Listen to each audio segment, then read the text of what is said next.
The emergence of Viltrumites as a conquering force in the universe can be understood not merely as the product of ideology, but as the inevitable consequence of their biology. Viltrumites represent a species whose natural attributes remove nearly every limitation that typically restrains civilizations. Even in the complete absence of figures like Emperor Argol or any codified imperial doctrine, their expansion into the cosmos, and eventual domination of it, would arise organically from the fundamental realities of their existence. To begin with, Viltrumites exist in a state of overwhelming physical superiority that fundamentally alters their relationship with the universe. Their immense strength, speed, durability, and ability to fly are not isolated powers, but interconnected aspects of a single, highly optimized biological system. Unlike other species that rely on external tools, vehicles, or protective equipment to survive beyond their homeworld, Viltrumites themselves are the tools. Viltrumites are very similar to humans, except we can fly, move at super speed, and possess great strength. They can traverse space unaided, endure extreme temperatures and pressures, and fight at velocities that render most forms of resistance meaningless.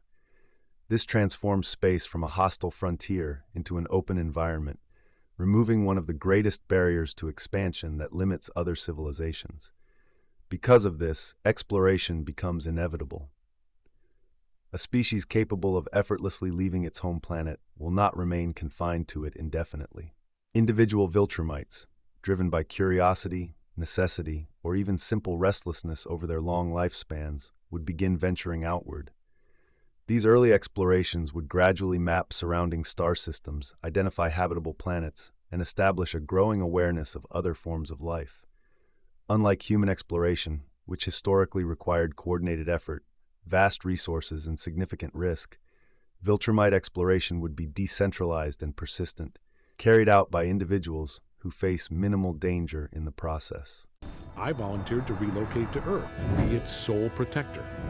How do I breathe in space? That's the neat thing. You don't. Our people come of age, we leave Viltrum and venture out into the galaxy, using our abilities to help lesser developed worlds. Viltrumites live for thousands of years and remain in their physical prime for the majority of that time. This means that knowledge does not dissipate quickly across generations, as it does in shorter-lived species. Instead, it accumulates within individuals. A single Viltrumite could spend centuries refining combat techniques, studying alien ecosystems, or learning the strengths and weaknesses of other species. Over time, this creates beings who are not only physically dominant, but also strategically and intellectually formidable.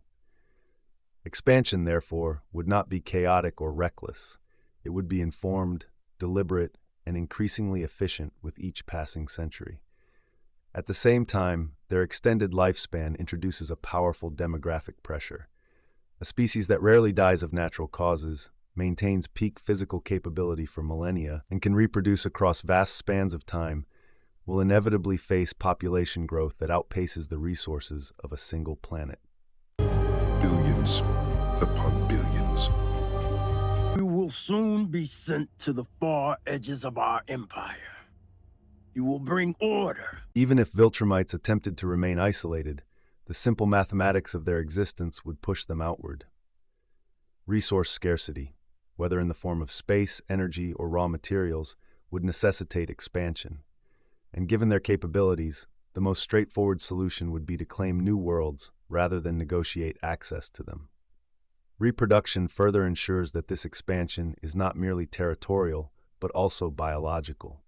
Viltrumite DNA is described as pure, meaning that when they reproduce with other species, their genetic traits overwhelmingly dominate.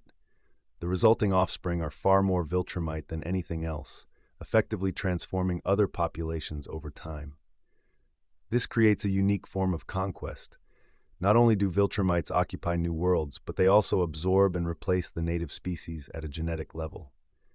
Entire civilizations could be gradually overwritten, not through immediate annihilation, but through generational assimilation. Viltrumite DNA is so pure, you're nearly full-blooded. You'll live for thousands of years. Their near invulnerability removes yet another constraint that typically limits colonialism. Viltrumites can survive injuries that would instantly kill most organisms, and they recover from extreme physical trauma as long as their heart remains intact. Their internal biology is resistant to disease, parasites, and even phenomena that affect other species at the molecular level. This resilience drastically lowers the cost of conflict. For most civilizations, war is a risky endeavor with potentially catastrophic losses. For Viltrumites, however, the risks are comparatively minor, while the rewards, new territory, resources, and genetic dominance are immense. Under such conditions, aggression becomes not only viable, but often the most efficient path forward.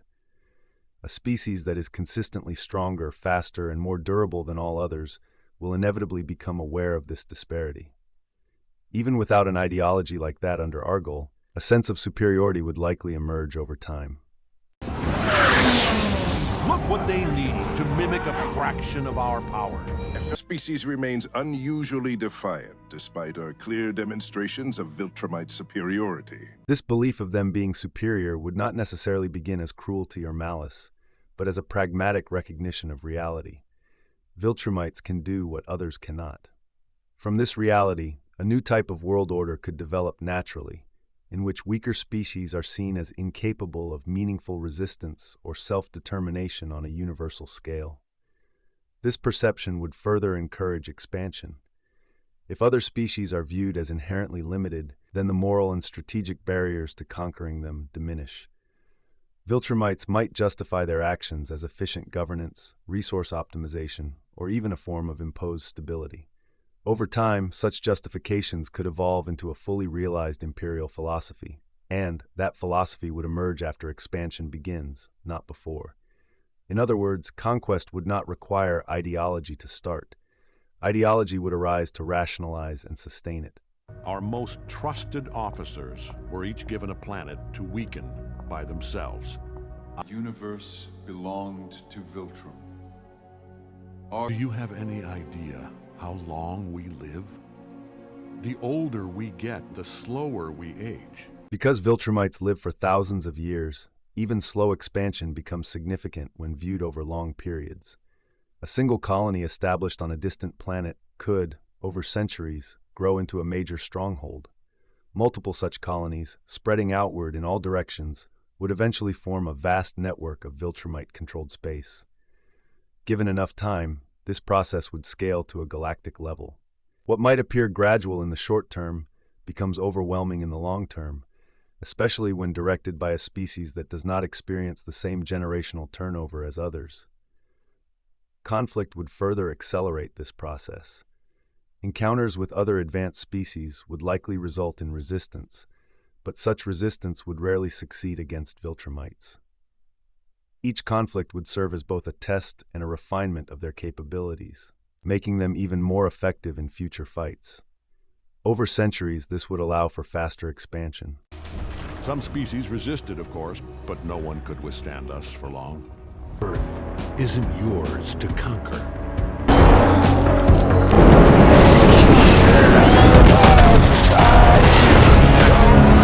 Even environmental and logistical challenges that hinder other species are largely irrelevant to Viltrumites.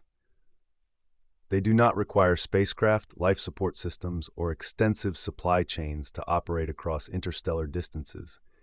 This independence from infrastructure allows them to project power with unmatched flexibility.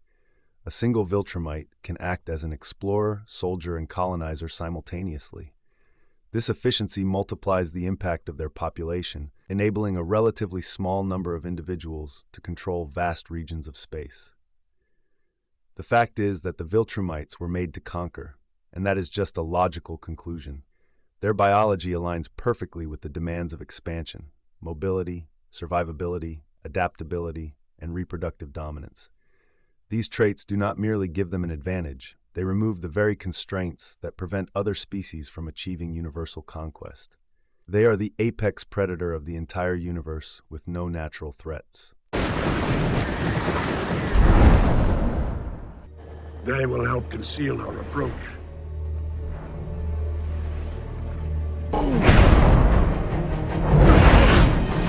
gonna be able to fly?